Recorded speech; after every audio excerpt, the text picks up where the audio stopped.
Hello fellow gaijins, welcome back to the Japanese Basics for Beginners series. In today's lesson I wanted to cover a lot of new exciting topics, including past tense, and a few very important vocabulary words known as the numbers. All this and more is coming right up, so stay tuned.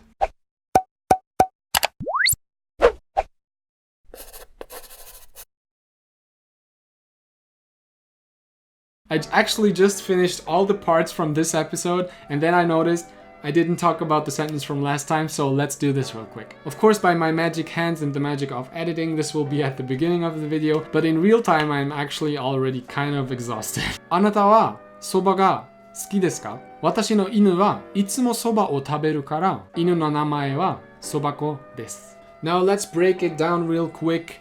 I'm gonna go through this quickly because the episode already is quite long. So let's start at the end of the sentence. You can see it says 犬の名前はそば子です.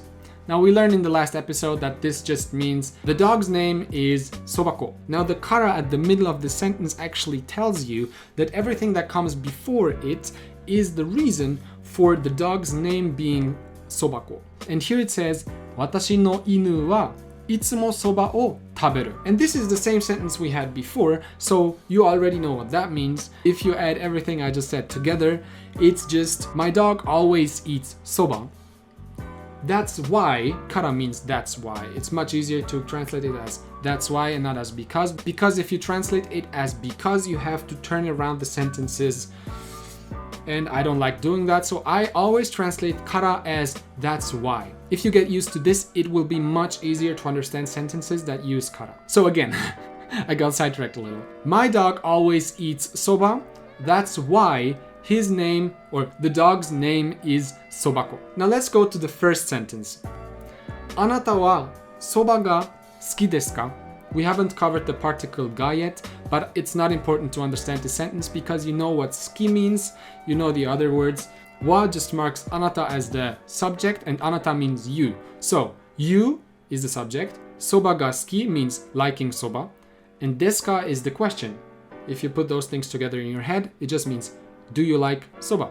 I hope this was enough explanation for this sentence. If you have any other questions or are still confused about something, please tell me in the comments. I will answer to all of them. And I kind of tend to over-explain myself when I write my comments. So if you have a question, definitely put them in the comments because I will answer them quite sufficiently. Back to the end of the video.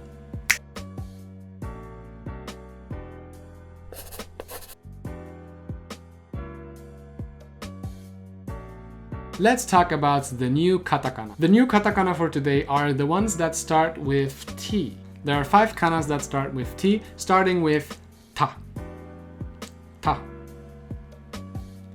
te, te, chi, chi, to, to, tsu, tsu. There are a few things that we haven't really talked about yet that are very important if you want to be able to read kana. One thing that might surprise you if you don't know anything about hiragana or katakana is that there is actually a second set of katakana with different readings than the ones that you've learned now with T, namely the ones that start with D, that use the same signs, slightly altered, by putting a thing that looks like double quotes on top of the hiragana or the katakana respectively. Let's look at a quick example. So this is ta. If you want to turn it into a da, you just put these things on top of it. It's not really on top of it, but more like the upper right corner of the hiragana or the katakana you want to change into its brother, kind of. This double quote is actually called a dakuten marker, and it changes a hiragana or katakana that uses a voiceless consonant into one that uses a voiced consonant. The only katakana group that you already know that can be altered in the same fashion as the T katakana or hiragana are the kana that start with K. So ta turns into da, te into de, tsu turns into zu, so the T of the tsu just becomes a D, zu, chi turns into ji, and to turns into do. For ka, it's just the same, but k turns into g. So ka turns into ga, ke turns into ge, and so on and so forth. Now that I told you this, you actually know double the katakana than you knew before. Isn't that great? The amount will actually increase again in a later episode without you having to learn any new katakana or hiragana by the help of handakuten markers, but they are not usable with neither ta nor the katakana, so it's not much use to you right now. The other thing that is kind of important if you want to read katakana and hiragana successfully is how the little tsu works. There is a few more things that I need to introduce to you besides this little tsu, and we will probably do a huge recap of all the katakana readings and how they are used in like episode 10, 15 or something when we are finished with going through all of them. But for now I want to introduce the little tsu. The little tsu just makes a consonant double. It's as easy as that. Now this doesn't work with all the katakana, but you will learn instinctively which ones work and which ones don't, because you will learn a lot of vocabulary where the little tsu is kind of important. So you just add it in front of a consonant and the consonant just becomes double. You will see an example of this in the grammar part, so I won't make an example now. Now that the kana portion is out of the way, let's get into the vocab.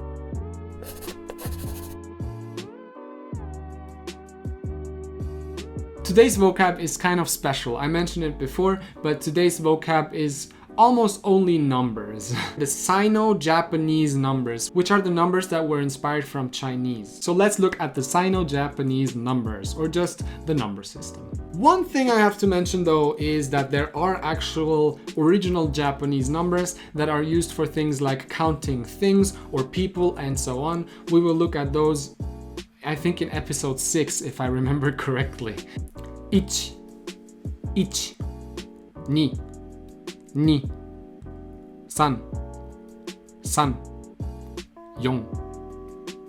1 2 2 3 3 4 4 4 4 5 5 6 6 7 7 7 7 8 8 9 9 10 10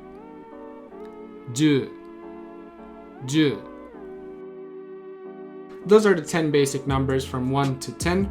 Now you may have noticed that 4 and 7 actually have 2 different readings. There are actually quite a lot of different words and things in Japanese that use either that or the other, so knowing both is quite essential. Bonus number, bonus number, bonus number. I actually just forgot it, but it's the number 0, which is 0.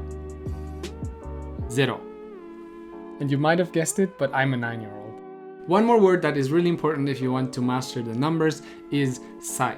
Sai is just a counter. In Japanese, there is almost an immeasurable amount of counters, which count things as the name suggests. For example, for books, for flat things, for humans, there exists a different counter for each of those things. And for age, it's just sai. We will have a dedicated episode just about counters, don't worry, because they are super essential to the language. How do you use sai? It's not that easy to do, but I will tell you in the grammar section how you can do this with each number individually and how you can count after 10. One more really important vocabulary word that has to do with age is hatachi.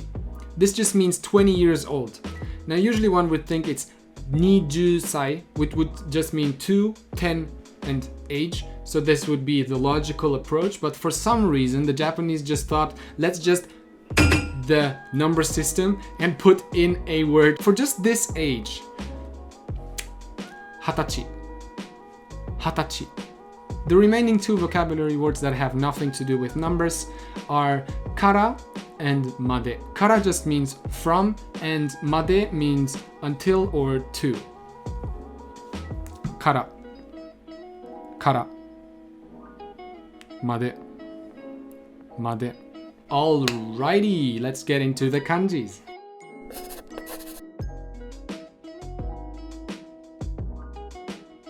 Surprise, surprise, the kanji for today are the numbers. Now today I don't want to show you the stroke orders in the video because it takes too much time and it feels kind of boring. So I will put them in the description in form of links for every single kanji, and you can just press on them. It's a dictionary I use for the videos and for other purposes I do on this channel. So definitely check those out if you are interested. Also, please tell me in the comments if you like this change or if you actually want me to put in the video all of the stroke orders for every kanji every time. Thanks for the feedback. Let's get to the main part of the episode, the grammar.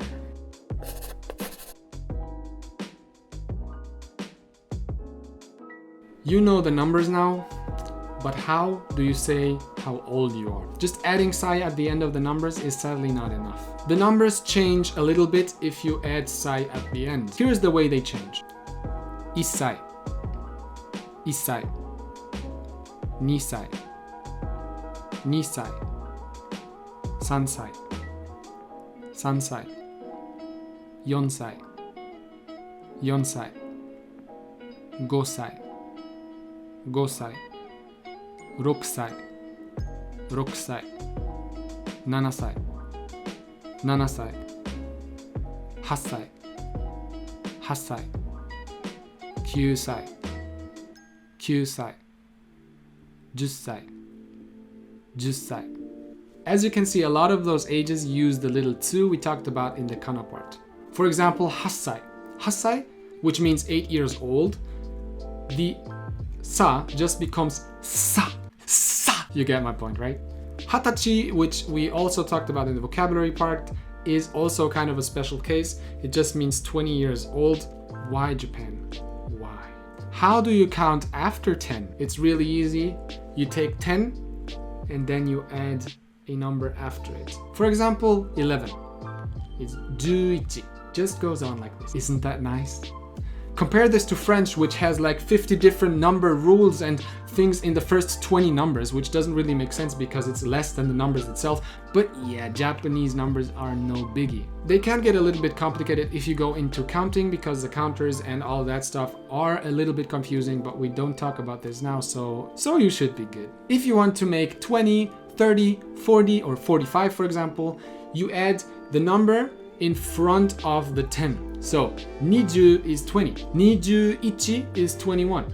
24 is 24. 30 is 30. 35 is 35. The list just goes on and it's exactly the same for all the numbers. The next grammar point we have for today is kara and made. You can add either of them after a word that is a destination or a place, for example, and it basically just means that you go until that destination or you come from that place. But it doesn't have to be a physical place. For example, in a book that you've read from page 1 to page 8. If you get a gift from somebody, you can also say kara because it's from. So it's really a one-to-one translation, I think, from English to Japanese. Most of the time, that's definitely true. Now we will talk about a very important stepping stone for your career as a Japanese learner, which is past tense. Past tense always feels so scary in other languages because there are multiple past tenses in some languages and there are really strange exceptions in others. So if you compare Japanese to that, again, it's just so easy. You know the mas form already, so in order to turn a sentence that ends on the mas form into past tense, you just take the mas and replace it with mashita. Mashita. Past tense. The same is doable with this. It just becomes deshita.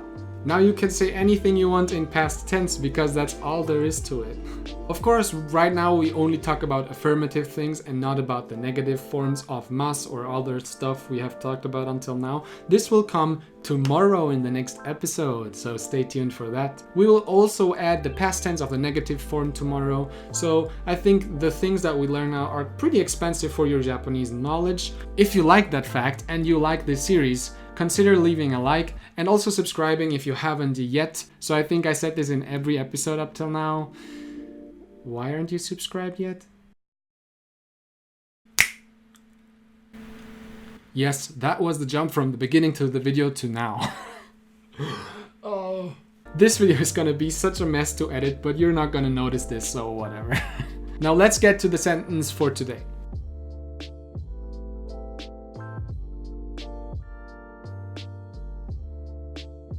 Thank you so much for watching. I hope today's lesson was helpful to you and that you've learned something new for daily life conversation. I'll see you in episode 5. Mata ne!